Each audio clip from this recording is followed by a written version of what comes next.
కాకినాడ ఎన్నికల్లో ఇచ్చిన హామీ ప్రకారం 20 లక్షల ఉద్యోగాలు కల్పన కోసం ముందుకు వెళ్తున్నామని కాకినాడ జిల్లా ఇన్ఛార్జ్ మంత్రి పి నారాయణ పేర్కొన్నారు. కాకినాడ జిల్లా పర్యటనలో భాగంగా పలు పరిశ్రమల ఏర్పాటుకు మంత్రి నారాయణ శంకుస్థాపన కార్యక్రమంలో ముఖ్య అతిథిగా పాల్గొన్నారు. కాకినాడ పోర్టులో Mat Marine Services Private Limited పరిశ్రమ విస్తరణ, పెద్దాపురంలో సంతోషిమాత కారుగేటర్స్ పరిశ్రమ, తునిలో ఫ్లాటెడ్ ఫ్యాక్టరీ కాంప్లెక్స్ ఏర్పాటుకి మంత్రి నారాయణ శిలాఫలకాలు ఆవిష్కరించారు.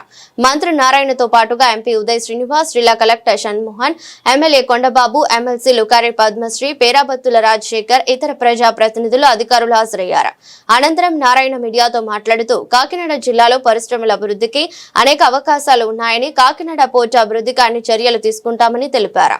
రాష్ట్రంలో అన్ని జిల్లాలను సమానంగా అభివృద్ధి చేసేలా ప్రణాళికాబద్ధంగా ముందుకు వెళ్తున్నామన్నారు. రాష్ట్రంలో 10 లక్షల కోట్ల పెట్టుబడుల ద్వారా 7.5 లక్షల మందికి ఉద్యోగాలు వచ్చేలా పారిశ్రామికవేత్తలతో ఒప్పందాలు జరుగుతున్నాయని అన్నారు.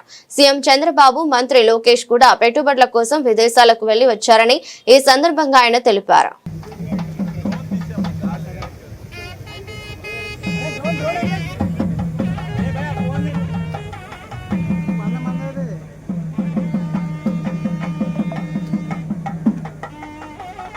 Spoke to me.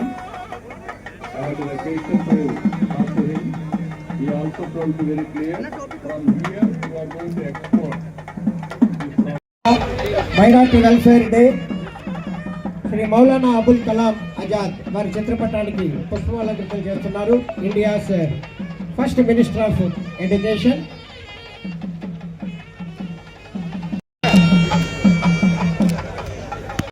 సర్పానం జంక్షన్ నుంచి ఇటు పోర్ట్ వరకు లారీ సీరియల్ ఆఫీస్ నుంచి 8.5 కిలోమీటర్ రోడ్డు పెట్టి 100 కోట్లు వెడల్పు చేసి డబుల్ రోడ్ చేసి సెంట్రల్ లైటింగ్ ఇచ్చి మీరందరూ అడిగారు వంతెన మేంచి జగనాపురం వంతెన మేంచి అటు వెళ్ళవలసి.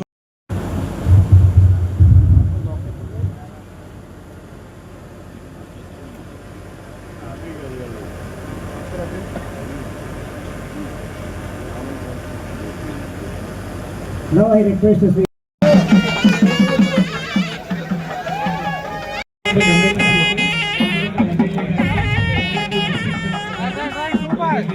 రాజశేఖర్ గారికి అండ్ కరి పద్మశ్రీ గారికి గవర్నమెంట్ చేస్తున్న యాక్టివిటీస్ని హైలైట్ చేయడానికి ఈరోజు మొత్తం రాష్ట్ర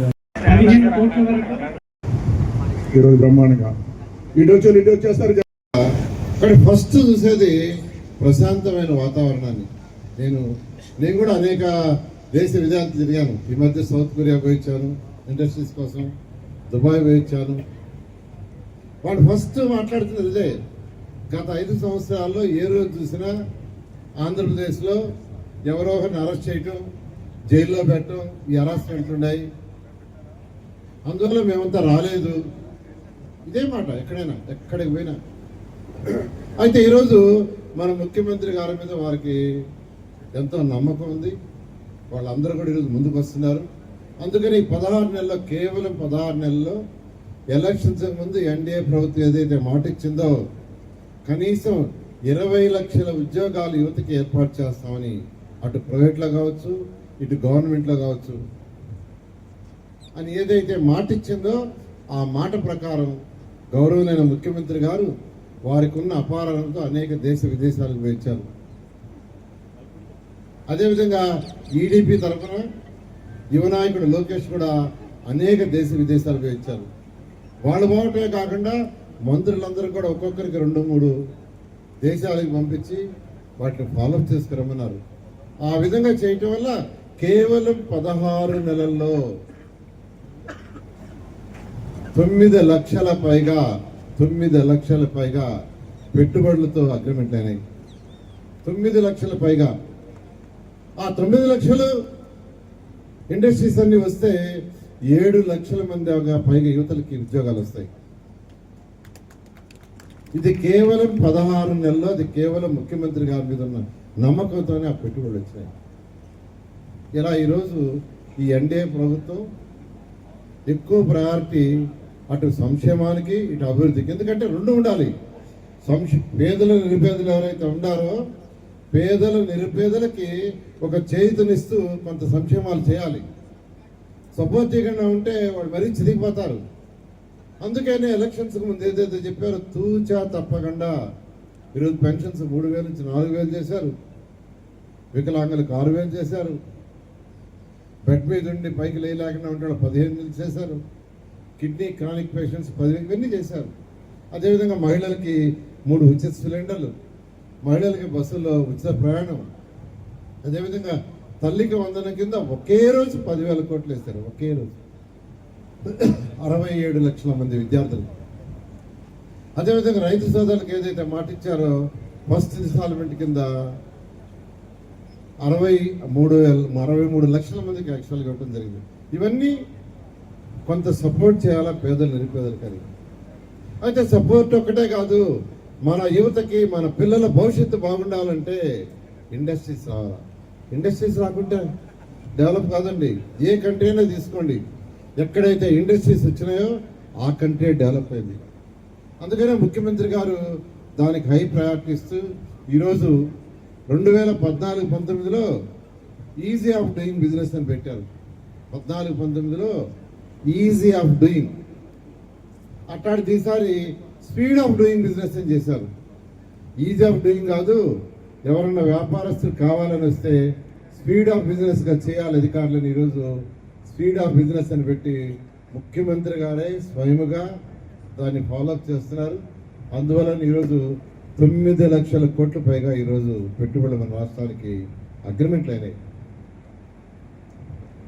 అవన్నీ కంప్లీట్ అయితే దాదాపు 7 లక్షల పైగా ఉద్యోగాలు వస్తాయి. అయితే ఇవన్నీ కూడా ఒక్కరోజు 2 రోజుల్లో రావండి. ఎవరైనా ఇండస్ట్రీ పెట్టాలంటే కొన్ని 1 year పడుతుంది, కొన్ని 2 years పడుతుంది, కొన్ని 3 years పడతాయి, కొన్ని 4 years కూడా పడతాయి. తప్పదు, వాళ్ళకి ల్యాండ్ పర్మిషన్లు, బిల్డింగ్లు కట్టాలా, కొంత మిషన్ రావాల్సి వస్తుంది. ఇవన్నీ కావటానికి 1 year to 4 years. ఎప్పుడు వ్యాపారం ఇండస్ట్రీస్ అంటే 5 నిమిషాల్లోనో 10 నిమిషాల్లోనో ఒక్క రోజులోనో 2 రోజులు చేసేది కాదు. అందుకని ఈరోజు ముఖ్యమంత్రి గారు ఇది కూడా అన్ని జిల్లాలు డెవలప్ చేయాలా. ఈ రాష్ట్రంలో ఉన్న 26 జిల్లాల్ని సమానంగా డెవలప్ చేయాలని ఈరోజు అనంతపురం, కర్నూలు తీసుకుంటే అనంతపురం, కర్నూలులో ఎలక్ట్రానిక్ హబ్, ఎలక్ట్రానిక్స్ ఇండస్ట్రీస్ ఏదో వచ్చినా ఫస్ట్ ప్రయారిటీ ఈరోజు అనంతపురంకి, తర్వాత చిత్తూరు, ఆ రెండింటికి ఇస్తున్నారు. కర్నూలుకి వచ్చేళ్ళకే రిన్యూవబుల్ ఎనర్జీ, ఈ సోలార్ ప్లాంట్ ఏదైనా వస్తే వాటిని యాక్చువల్గా ఈరోజు కర్నూలుకి ఇస్తున్నారు. ప్రకాశంకి వచ్చి సిబిజీ యూనిట్స్, అదేవిధంగా నెల్లూరుకి వస్తే డైవర్సిటీ ఇండస్ట్రీస్, అదేవిధంగా అమరావతికి వస్తే quantum valley and knowledge hub, అదేవిధంగా గోదావరి డిస్ట్రిక్ట్స్ తీసుకుంటే అక్వాకల్చరు, రిఫైనరీ, శ్రీకాకుళం, విజయనగరం, విశాఖపట్నం తీసుకుంటే pharma, data centre, IT, steel and medical devices.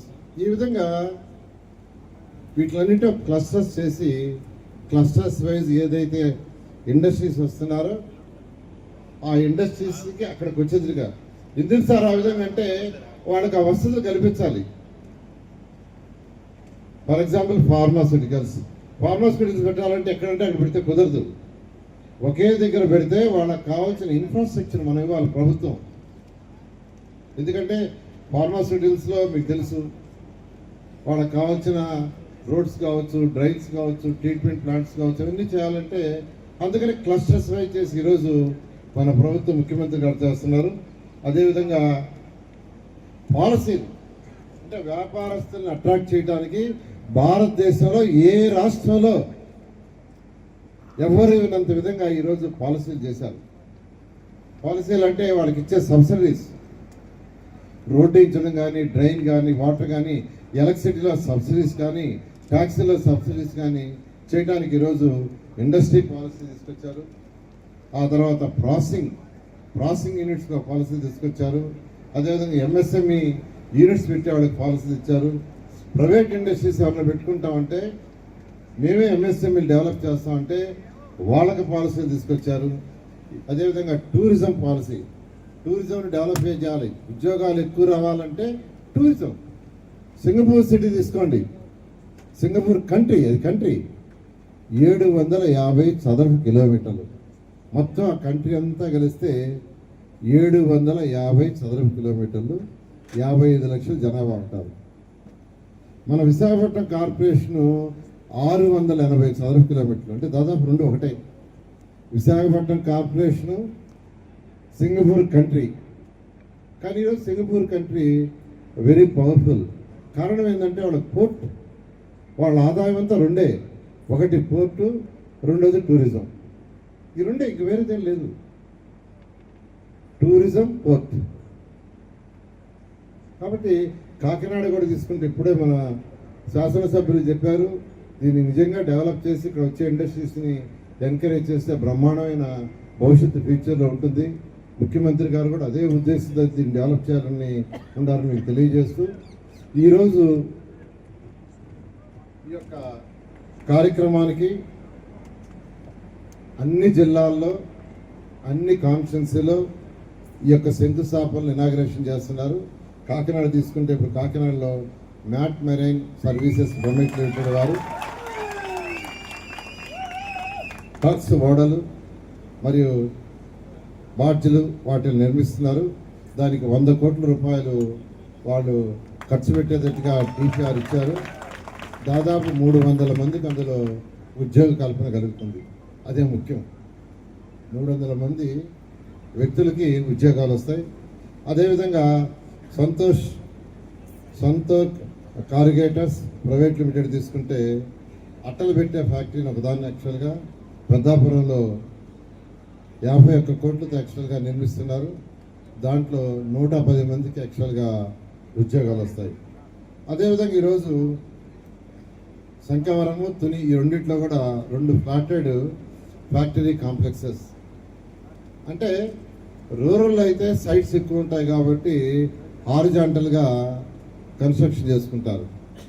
సిటీస్లో సైట్ తక్కువ ఉంటుంది. అందుకని ఇప్పుడు కేంద్ర ప్రభుత్వమే హారిజాంటల్గా వర్టికల్గా డెవలప్మెంట్ అంటున్నాం అన్నది మొత్తం అందరికీ తెలిసిందే. సో ఇది వైజాగ్ అండ్ అమరావతి అని చాలా రోజుల నుంచి చాలామంది అంటున్నారు. బట్ ఈరోజు సీఎం గారి ఇనిషియేటివ్ ఏంటంటే వైజాగ్ అమరావతి గారు రాష్ట్ర వ్యాప్తంగా ఇది ఎప్పుడు ఎవరు ఇందాక కూడా మినిస్టర్ గారు అన్నప్పుడు పెట్టుబడి పెట్టి ఇండస్ట్రీ స్టార్ట్ చేద్దాం అన్న వాళ్ళకి there is no party, there is no religion.